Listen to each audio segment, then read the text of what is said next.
culture. What is it? How is it? And why can't I touch it? Internet culture isn't like regular culture.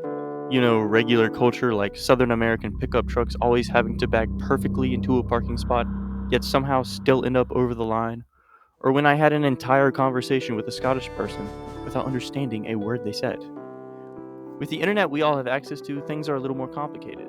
The redneck American and the Scots' differing ideas, customs, and beliefs merge into a harmoniously freakish melting pot of free refills and a combined hatred of the English. But the beauty is, people from across the globe can add to the pot. And since so many young RuneScape players have had such an impact on the internet, we can see the effects today. And what screams the internet like memes? Ah, yes, memes. Like chatting with a senile old person. One moment they are there, and the next, gone. But one meme that seems to have left its mark in stone is Gnomechild.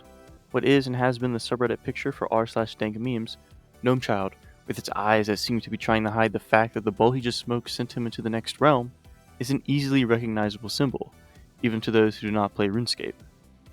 According to internet lore, Gnomechild first gained popularity in 2014, when our users of our very own 2007 scape started to discuss his peculiar existence, most likely due to his habit of preaching fire and brimstone.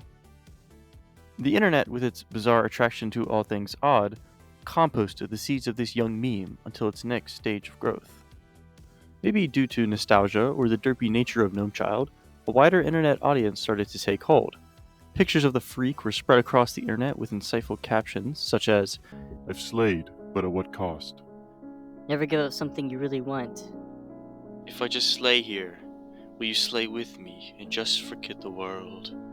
Finally, as aforementioned, r/dank memes, a Reddit group of 12-year-olds that I am subscribed to, made him their official mascot, and unlike my dad, he stuck around.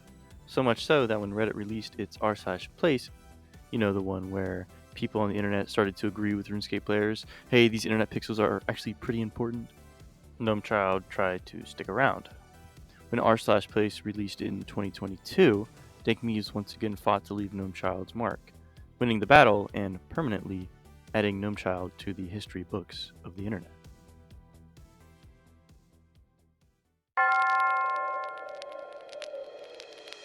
Music is a master manipulator. It can make us feel happy, or sad, or happy sad, or help us make it through our prom date's rejection. It can make it less awkward when you show up 30 minutes before everyone at Thanksgiving dinner, and thank God there is Katy Perry. I cannot talk about how Aunt Kathy's cats don't like her. I'm sorry, Aunt Kathy. And music in video games has these same effects. Yeah, maybe Katy Perry isn't a great fit for Dragon Slayer 2, but damn it, yes, Katy, I am a firework. Yet, there is a reason for the simplicity of RuneScape music, because video game music is secondary to gameplay. It is supposed to complement and manipulate how we feel about what we're doing. And I'm already a sweater, but hearing jazz music again makes me sweat harder than a whore in church. Or when I'm walking through Lumbridge, yes, I do put on Harmony, because that's the closest to heaven that I'll ever be. In internet culture, content creators on YouTube often use video game music in the background. Sometimes due to its copyright-free nature, but also because it fits the tone of their videos. I was watching Tier Zoo one day, and all of a sudden I realized, hey wait, that's Trade Parade from old school RuneScape. And after I watched a few more, I was like, wait, he uses a ton of RuneScape music. And I think it's because it's so simple and fits the video game-like theme content of his channel. Other times, like on Twitch, content creators will leave RuneScape music on full blast because yes, it is that good. Pretty sure John Williams composed it or something. Now, I'm going to challenge you, and you try to win, but you can't. Name something the internet loves more than cats. And no, you can't say a specific kind of adult content, no. But now imagine you combine cats and music, specifically flute salad, and boom, you get this beautiful meme that I'm sure most people from the age of 12 to like turning 64 in April have seen. And that's the kind of power music has in internet culture, bringing us together. When people come together, they often form bonds over shared interests. Oh, you love Housewives of North Korea? Well, I don't. Ew, gross, we are never going to be friends.